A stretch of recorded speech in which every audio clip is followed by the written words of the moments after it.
Buonasera, cominciamo. La gran parte degli studenti presenti mi conosce, sono una degli organizzatori di questa serie di incontri. Sono Giuliana Longoni per Salviamo il Paesaggio del coordinamento castellano-asolano, e voi sapete che questi incontri sono organizzati da Salviamo il Paesaggio, da Lega Ambiente di Padova e da Italia Nostra di Treviso, la sezione di Treviso. Gli altri due organizzatori non sono presenti. L'incontro di oggi è il primo e saranno 4 incontri, ne erano stati previsti 3, ma questo incontro l'abbiamo concordato su proposta molto gentile della professoressa Sara Ganeo, che ha detto sarebbe bene inserire uno spazio squisitamente per gli studenti, visto che l'iniziativa è rivolta a loro, e visto che sono stati fatti dei lavori. Oltretutto questo diventa anche un riaggancio, proprio perché le tematiche ripercorrono quanto svolto, anche per presentare soprattutto ai ragazzi delle attuali terze, che l'anno scorso non c'erano perché erano in seconda, e l'insieme di questi incontri è rivolto alle terze, quarte e quinte, per presentare quanto fatto e poter dare anche l'occasione di seguire meglio i prossimi 2 incontri, che saranno appunto sulla legislazione regionale e locale, uno. L'altro invece sarà proprio sulle associazioni che si occupano di territorio, e poi concluderemo, quindi non a novembre ma a dicembre, con la tavola rotonda in cui ci saranno i tutor degli studenti e i docenti che hanno, di questa scuola, che hanno collaborato, e poi i relatori che potranno venire, e quindi concluderemo così. Chiudo questo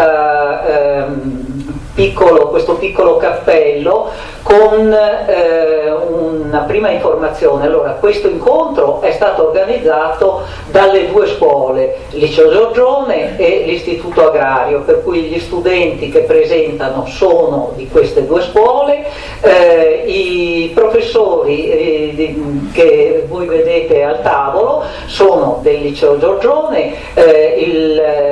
Presento prima il moderatore, che è il professor Giampier Nicoletti, e poi la professoressa Valentina Meli, che presenterà un lavoro. Abbiamo anche il piacere di avere il professor Sergio Gazzola dell'Istituto Fanoli di Cittadella, che presenterà anche lui un'iniziativa che non è squisitamente sul territorio, però è un'iniziativa di tipo culturale. Lui è qui presente con un folto gruppo dei suoi studenti, che ringraziamo per essere venuti da così lontano. Allora, la parola al moderatore, professor Giampier Nicoletti. Buongiorno.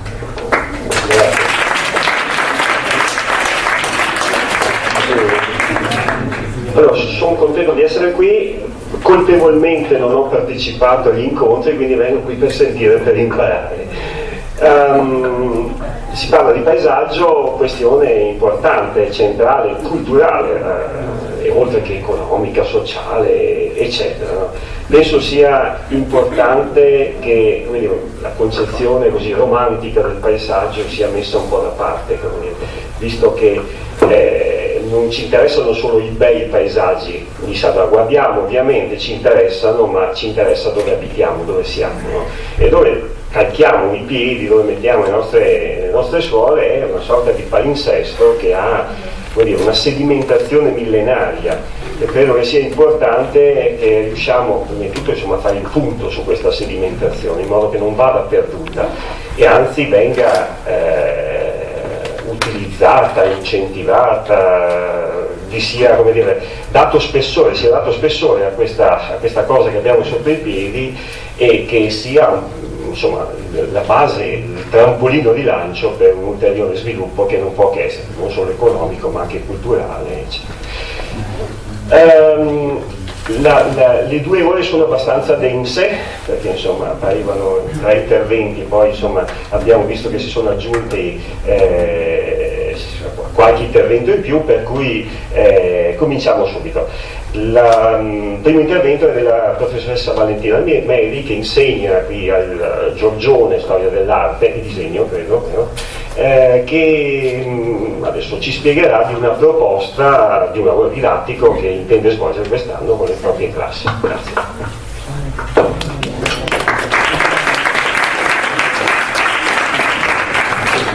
Allora, salve a tutti. Sì, io sono stata invitata all'ultimo momento perché sono una insegnante nuova qui a Giorgione e fino all'altro anno insegnavo al liceo Levi di Montebelluna e volevo parlarvi di un lavoro che ho fatto l'anno scorso con mie 3 classi quinte, un lavoro sul paesaggio che vorrei riproporre qui quest'anno. Lo vorrei riproporre a delle mie classi e tenerlo anche aperto a quegli studenti che magari per proprio interesse personale vogliano partecipare. Quindi molto velocemente, per non rubare spazio agli altri, vi racconto di cosa si tratta.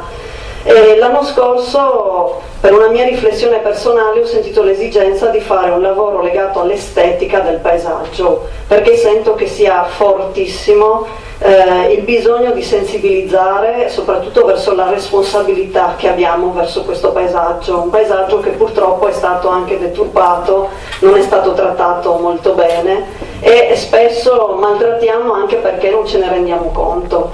Quindi ho pensato un lavoro che permettesse ai ragazzi di avere uno spirito critico nei confronti del paesaggio, non dargli io la mia idea precostituita, ma portarli a riflettere effettivamente sull'importanza che ha il paesaggio nel quale vivono. Come dice appunto la carta che avete studiato sicuramente, il paesaggio è una fonte fortissima del benessere nostro personale, ci dà un benessere psicologico e quindi è importante che noi lo sappiamo salvaguardare. Allora, questo lavoro si è mosso da 2 elementi. Mi serviva un elemento che servisse a scardinare l'idea del paesaggio che abbiamo solitamente. Dall'altra parte volevo anche aprire il progetto a un altro paesaggio che è un po' più particolare, un paesaggio che necessita anche questo di essere studiato, usato per comunicare, ovvero il paesaggio del web.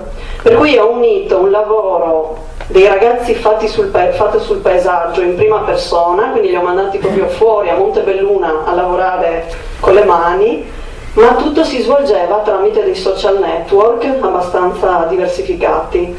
L'elemento che mi è servito a scardinare tutto è l'idea del terzo paesaggio.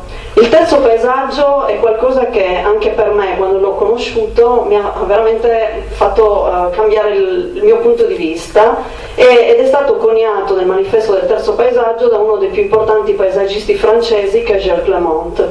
Ed è semplicissimo, ovvero lui divide il paesaggio in primo paesaggio è la natura, secondo paesaggio è quello che abbiamo costruito, il terzo paesaggio invece è quello che la natura riprende quando noi abbandoniamo degli spazi che sono costruiti ma che ormai non ci servono più.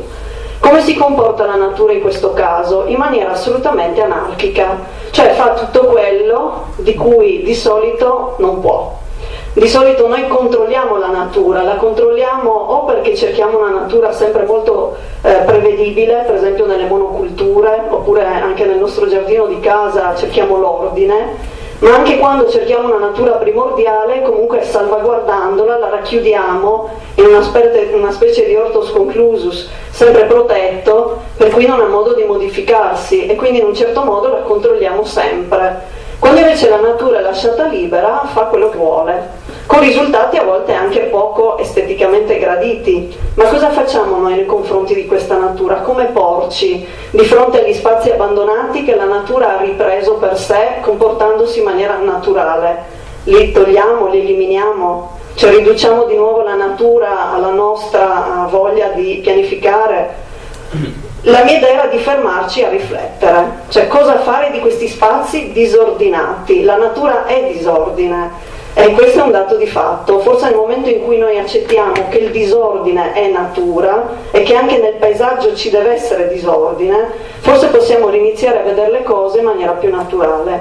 Allora, il lavoro è consistito in questo. Queste 3 classi dovevano, dopo aver fatto una riflessione sul bello estetico nella storia dell'arte, hanno utilizzato Google Maps per mappare tutta la città di Montebelluna.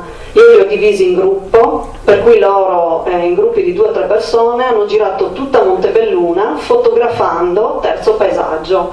Man mano che lo fotografavano prendevano le coordinate e le mettevano in Google Maps, quindi utilizzando uno strumento online. E chi si collega alla community che abbiamo creato in Google+, può vedere la mappa del terzo paesaggio di Montebelluna e quindi ritrovare esattamente le loro foto messe tutte insieme con le coordinate geografiche di quegli spazi. Quindi hanno lavorato direttamente sul territorio. E tutte queste foto poi sono state messe su un sito che è un altro social network che si chiama Panoramio. Panoramio permette di, non so se qualcuno di voi l'ha mai utilizzato, avete mai utilizzato Google+? Niente, Google+ è una specie di Facebook in cui si possono creare delle community, per cui nella community noi abbiamo lavorato con 3 classi insieme, ognuno metteva le riflessioni, metteva le foto, metteva materiale di studio e in questa community che adesso è aperta ci si può iscrivere per vedere quello che i ragazzi hanno raccolto. Dentro Google+ c'è Panoramio, che è un altro social network che permette di raggruppare le foto. Avete presente le foto di Google Maps? Avete mai guardato? Ecco, se io entro in Montebelluna vedo tutte le foto di Montebelluna. Invece attraverso Panoramio io ho creato un gruppo di foto che si chiama Terzo Paesaggio, per cui se io cerco Montebelluna Terzo Paesaggio vedo solo le foto che i miei studenti hanno fatto sul terzo paesaggio e mi muovo nella città e vedo dove effettivamente sono. Ai miei poveri studenti ho chiesto ancora di più, ovvero a questo punto, una volta aver visto tutti questi spazi, ho chiesto loro una riflessione. Ho detto: scegliete uno di questi spazi, provate a rifletterci e a riqualificarlo, ma non a riqualificarlo cambiandolo, anche perché sarebbe stata un'operazione poco lecita. Riqualificatelo concettualmente, con un intervento minimo che però gli ridia un senso estetico. In definitivo ho chiesto loro di fare un'opera di land art, quindi delle opere realizzate con parti della natura, potevano essere foglie, rami, tutti elementi naturali, su questi spazi, scegliendone uno e dandogli un senso. E tutti questi lavori di land art li abbiamo messi in un altro social network che attualmente è uno dei più famosi in America, che si chiama Pinterest. Questo lo conoscete? Ecco, è un altro social network bellissimo, ragiona come Facebook, solo che invece che dei messaggi si ragiona solo per foto. Cioè io creo dei cassetti di foto e quindi posso prendere le foto e classificarle secondo delle categorie. Per cui i miei studenti dentro Pinterest hanno creato un cassetto che si chiama Land Art Levi e hanno messo le foto delle loro opere d'arte, che erano ovviamente effimere, cioè duravano pochissimo, e sono venute fuori veramente delle bellissime opere. Ma la cosa più importante per me è stata la riflessione, cioè la riflessione con i miei studenti è stata quella di parlare del paesaggio, di che cos'è effettivamente il paesaggio, perché il paesaggio, come avrete avuto modo di scoprire, è un concetto molto complesso che lega una relazione di più elementi, e vedere quanto si discuteva. Io avevo preparato un PowerPoint per introdurre il lavoro, erano 25 slide. Ecco, in tutte e 3 le classi alla quarta slide non si poteva andare avanti perché c'era una discussione talmente ampia, ma una discussione vera, di quelle profonde, per cui dovevo smettere di fare lezione e continuava la discussione. Ecco, quella secondo me è stata la mia soddisfazione più grande, pensare che un domani questi ragazzi, quando andranno a riflettere sul loro paesaggio, sulla loro città, forse lo vedranno in una maniera più aperta, meno schematica, meno solita. Grazie.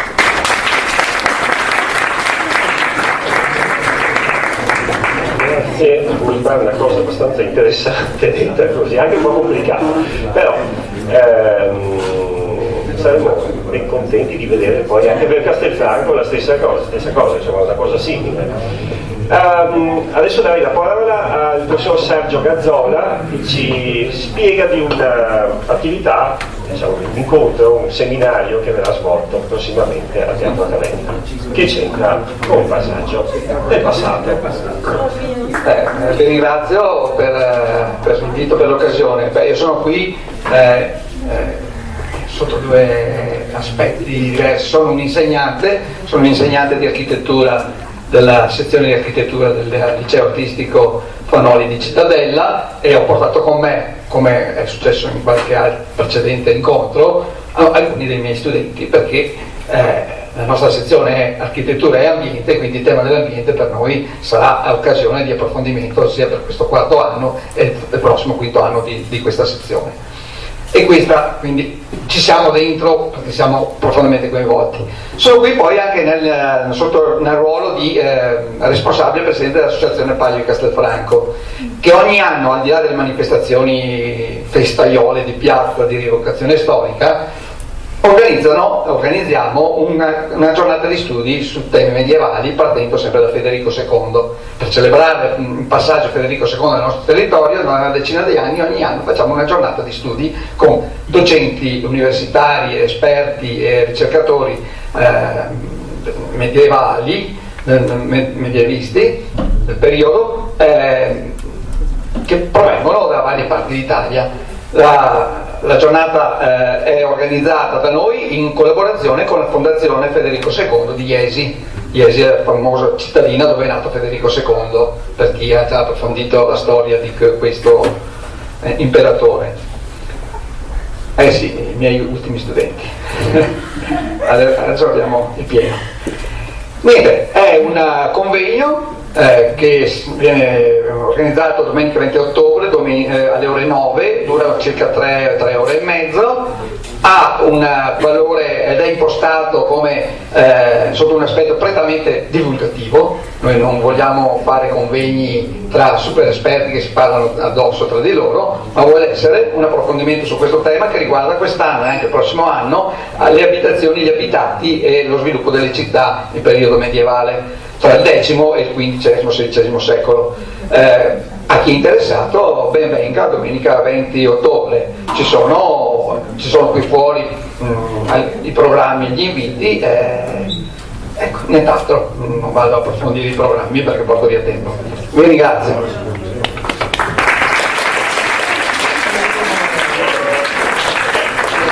Ovviamente invitiamo e sollecitiamo la partecipazione visto la tematica. Ci sono anche insegnanti che vogliono portare gli studenti. Certo. Adesso ad esempio pensate a Castelfranco è un centro abitato che viene fondato proprio in quel periodo, quindi c'è un progetto per fare Castelfranco, costruirlo, si parla di mura, si parla di immagine, cantine, eccetera, così. Bene, adesso cominciamo con la cosa che ha mosso tutto questo, ovvero gli interventi degli studenti dell'agrario, come abbiamo sentito, Eva e Giorgione, che relazioneranno su quello che hanno sentito, sulle loro lavori, approfondimenti, meditazioni su questo tema così importante e così complicato.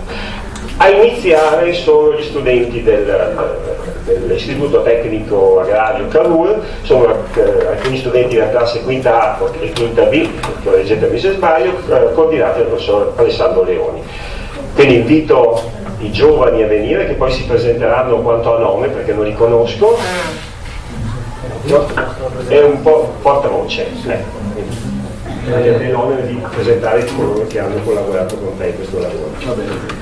Io sono Mattia Pastro e sono il portavoce dell'Istituto Tecnico Agrario Domenico Sartor di Castelfranco.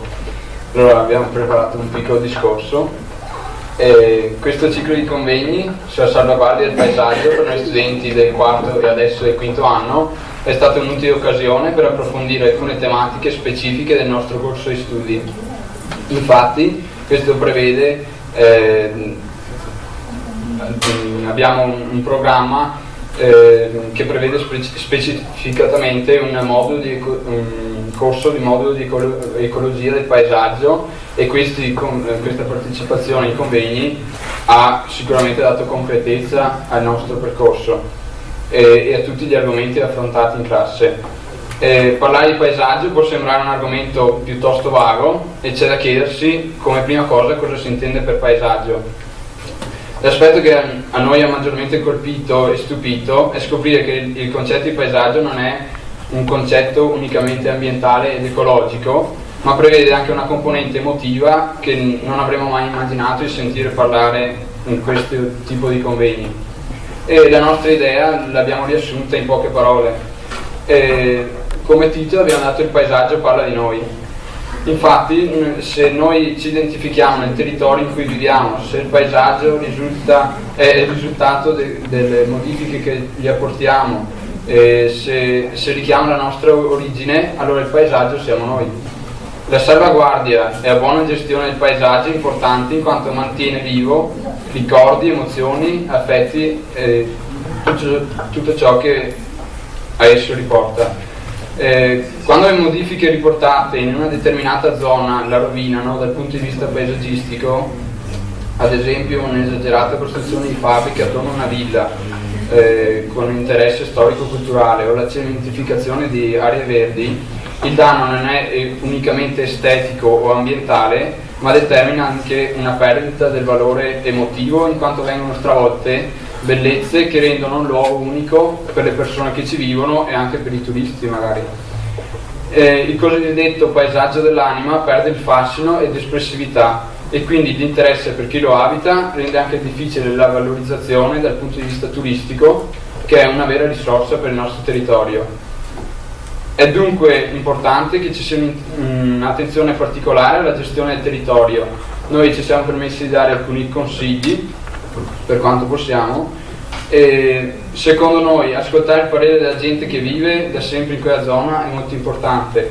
La modernizzazione è giusta, ma occorre essere attenti a non stravolgere totalmente ciò che si modifica e continuare ad esempio con questi incontri o con altre attività alla sensibilizzazione e all'educazione della gente che ci vive e che ci va a vivere. E capire attraverso questi incontri che il concetto di paesaggio ha una valenza legale, tecnico-scientifica ed estetica e capire che figure professionali diverse, provenienti da ambiti diversi, che possono collaborare proficuamente alla sua salvaguardia, ha rappresentato per noi un'ottima occasione di approfondimento e di crescita. Per questo concludiamo ringraziando i relatori, chi ha coordinato il progetto e chi l'ha organizzato, i docenti e tutti coloro che hanno messo a disposizione la loro esperienza e professionalità.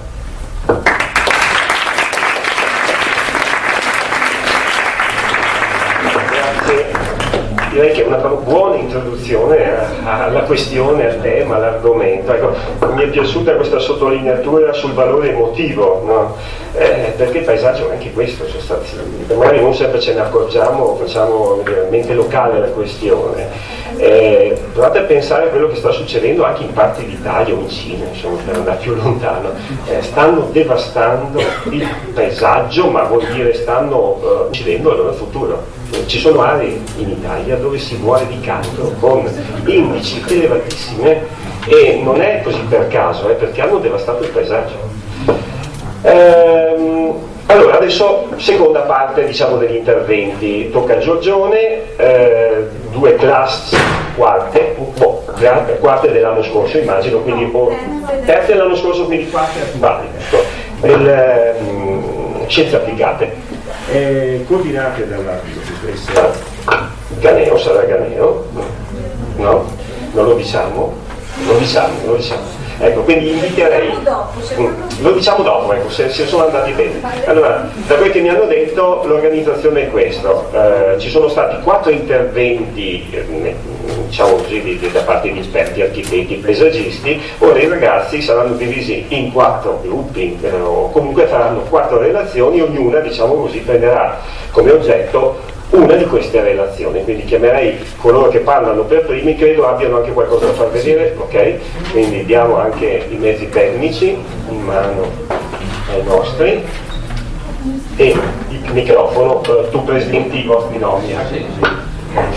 Io mi chiamo Riccardo, qui c'è il mio compagno Marco che adesso comincerà a illustrare la nostra diapositiva sul paesaggio. Piacere, io sono Marco e sono qui insieme al mio compagno Riccardo per parlare del primo incontro. È svolto da Paolo Cacciari e Tiziano Tempesta il 28 febbraio scorso. Paolo Cacciari, giornalista e pubblico amministratore dell'Associazione per la Decrescita, parlerà della definizione di paesaggio come bene comune e facendo riferimento a 2 dipinti di Ambrogio Lorenzetti, Gli effetti del buon governo. Si sente un po'? Se vuoi usare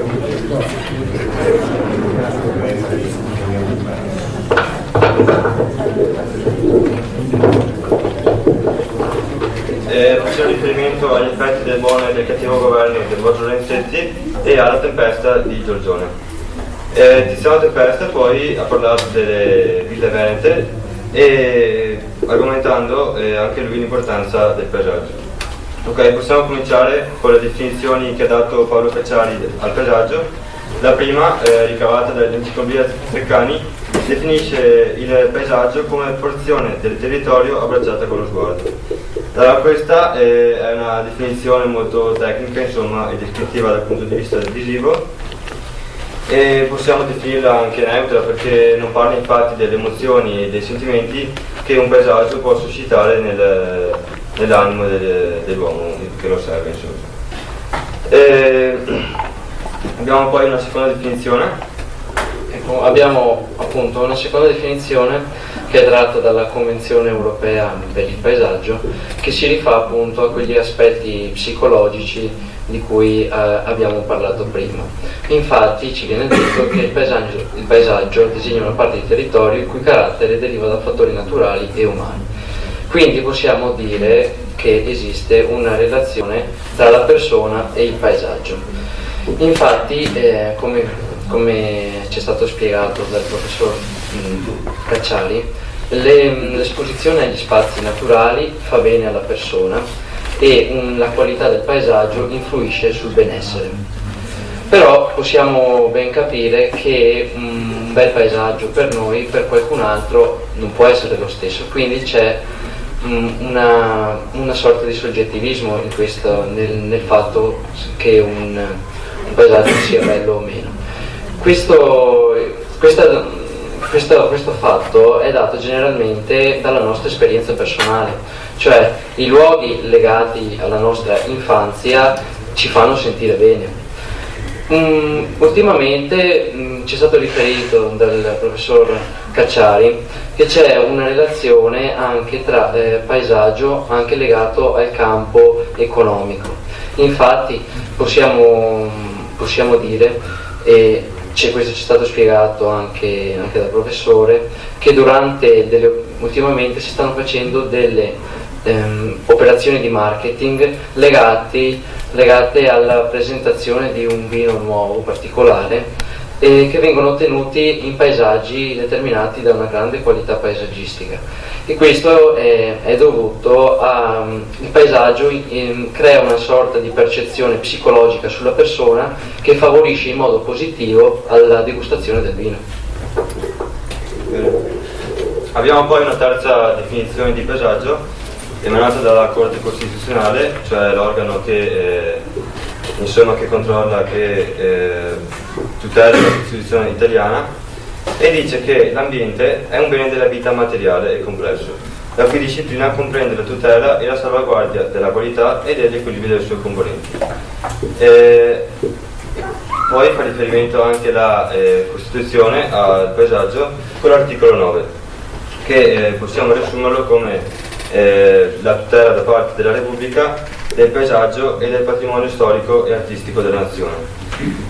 Questo articolo attribuisce un valore fondativo al paesaggio, come lo può essere la pace e la libertà. Molto importante infatti è stata l'immissione di questa definizione all'interno della Costituzione, perché ne sottolinea anche la tutela e la cura, insomma, che ne deve derivare da parte delle popolazioni, sia da noi cittadini, in quanto parti della nazione italiana, e anche dalle associazioni o da chi le controlla, insomma. Allora, il paesaggio non è solo un elemento che fa parte così della nostra realtà, ma è anche stato un soggetto rappresentato nell'ambito artistico. Qui possiamo vedere gli effetti del buon governo nella città e nella campagna, che è un affresco lungo 14 metri che è stato realizzato da Ambrogio Lorenzetti su commissione del comune di Siena. Perché è importante questo affresco? Per vari motivi. Sicuramente è importante dal punto di vista storico, perché si tratta del primo esempio nel quale il paesaggio è rappresentato nella pittura gotica, che precedentemente aveva come soggetto, come sfondo, aveva sempre uno sfondo di colore oro. In questo caso il paesaggio è il soggetto principale dell'affresco. Quello che ci interessa però maggiormente di questo affresco è appunto la relazione che esiste tra il buon governo e un bel paesaggio.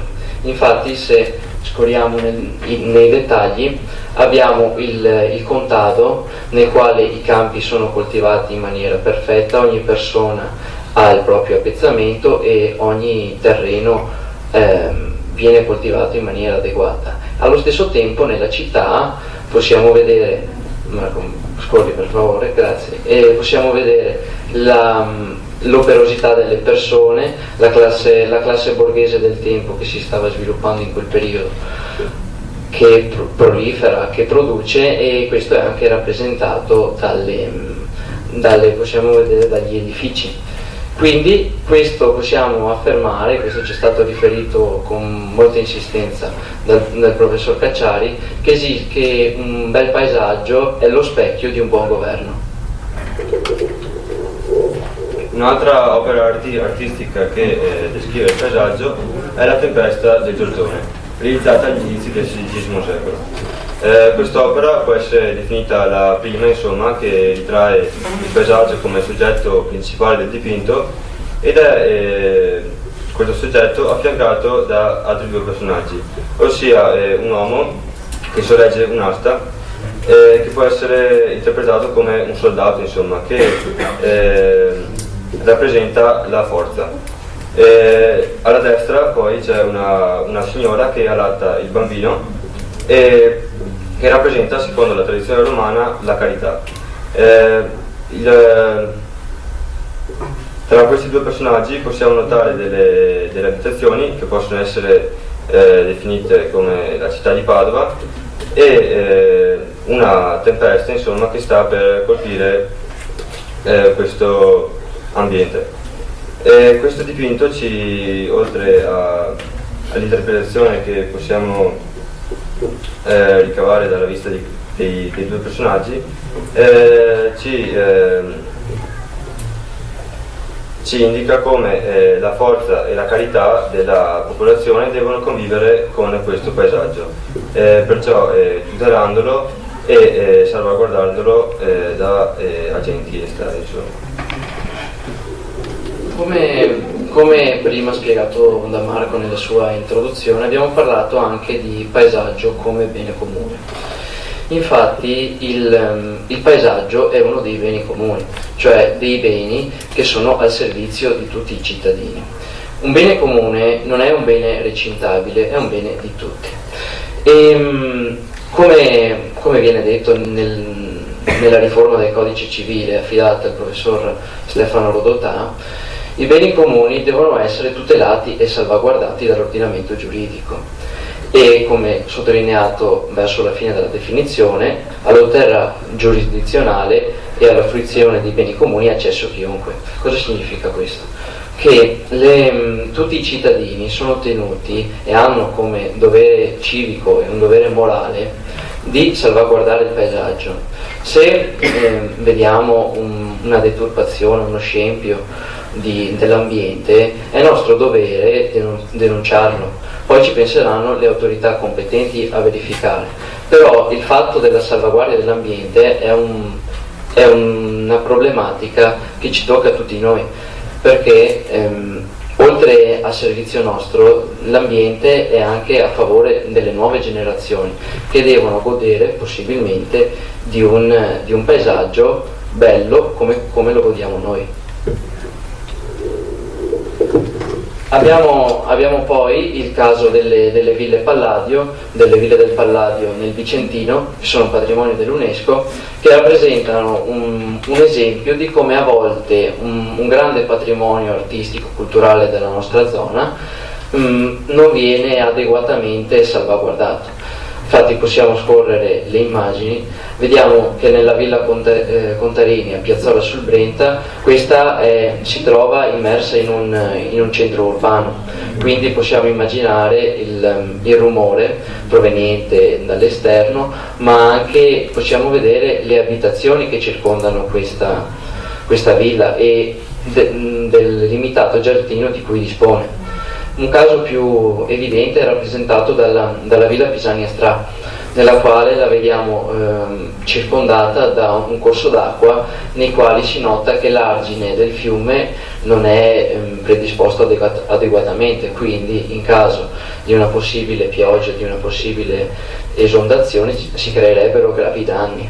Però il caso probabilmente più eclatante di tutti è quella della villa Caldogno Nordera a Caldogno, provincia di Vicenza, dove potete vedere nel lato sinistro della villa che scorre una strada, c'è addirittura una fermata dell'autobus e un attraversamento pedonale. Quindi possiamo ben capire che, e questo fatto ci è stato molto sottolineato dal professor Tempesta, che questa villa, che rappresenta una pietra miliare del nostro patrimonio artistico-culturale, è soggetta a deturpazioni, ad agenti atmosferici che nel corso del tempo possono deteriorare un gran patrimonio artistico.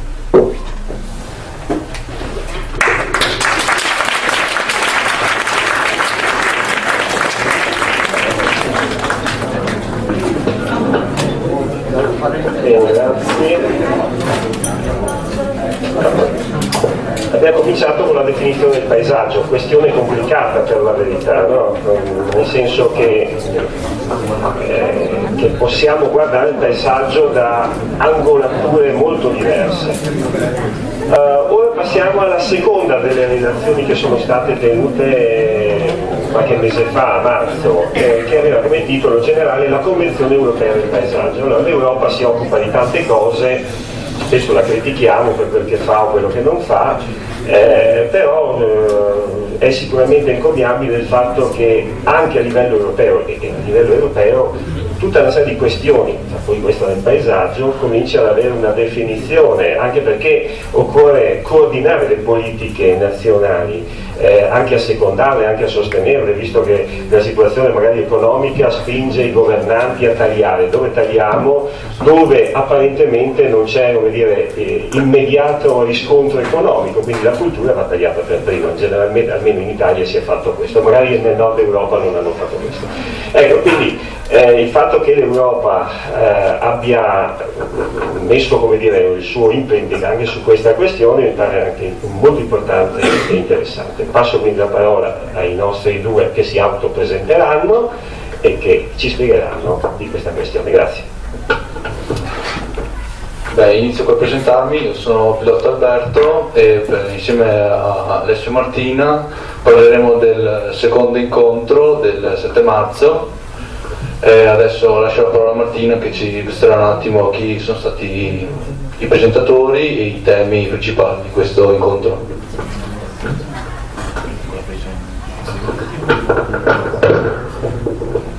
Salve, noi parleremo del secondo incontro tenuto il 7 marzo e i relatori sono stati Zanni Giacomo e Zanetti.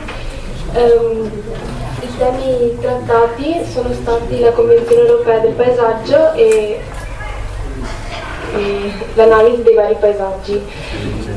Per quanto riguarda la Convenzione Europea del Paesaggio, allora nel 1890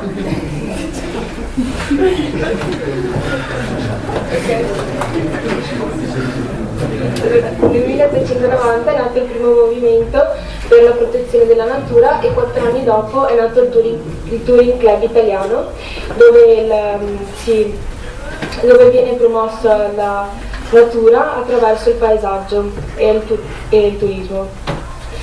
Poi il paesaggio, come abbiamo detto nel primo incontro, è caratterizzato soprattutto dalla visione del soggetto, in quanto ognuno ha una propria visione del territorio. Il territorio può essere caratterizzato in 3 tipologie: la prima che è naturale, dove l'uomo non è intervenuto su di essa, e il secondo dove la natura ha libero spazio di esprimersi, mentre il terzo dove l'uomo prende parte molto attivamente sul paesaggio. Poi allora, il paesaggio può avere vari fattori che possono modificarlo o caratterizzarlo. Il primo sicuramente è il divenire, ossia la continua evoluzione dell'uomo può portarlo a diversi bisogni che gli comporta diverse azioni sull'ambiente. Quindi sui propri bisogni. Dopo c'è la stratificazione, che significa che col passare del tempo i vari organismi, che siano umani o meno, si sovrappongono, si decompongono fino a formare quindi vari strati di materiale organico. La sensorialità è quella variazione del paesaggio che avviene durante le varie fasi delle stagioni. Il paesaggio può essere sempre lo stesso, ma totalmente diverso in inverno o in estate. Come aveva detto prima Martina, il paesaggio può avere vari effetti da persona a persona, quindi può dare dei buoni ricordi o meno a seconda di chi lo sta osservando. Poi il Veneto è il 90% antropizzato, ossia che nel 90% del nostro territorio l'uomo ha edificato oppure ha modificato qualcosa nella natura, e comunque il suo ambiente è molto vasto e diverso. Si può passare da una zona completamente inabitata e arida completamente inabitata delle alte vette delle Dolomiti. Si può arrivare a una zona invece del litorale sabbioso. Quindi si possono mettere in relazione il Veneto e l'Europa, ossia il Nord Europa, che è prevalentemente subpolare, può essere messo in confronto con il Veneto, per esempio con le sue Dolomiti, mentre altre zone mediterranee dell'Europa possono essere confrontate con le zone costiere della nostra regione. Quindi i vari ambienti che si possono trovare nella regione veneta sono 8.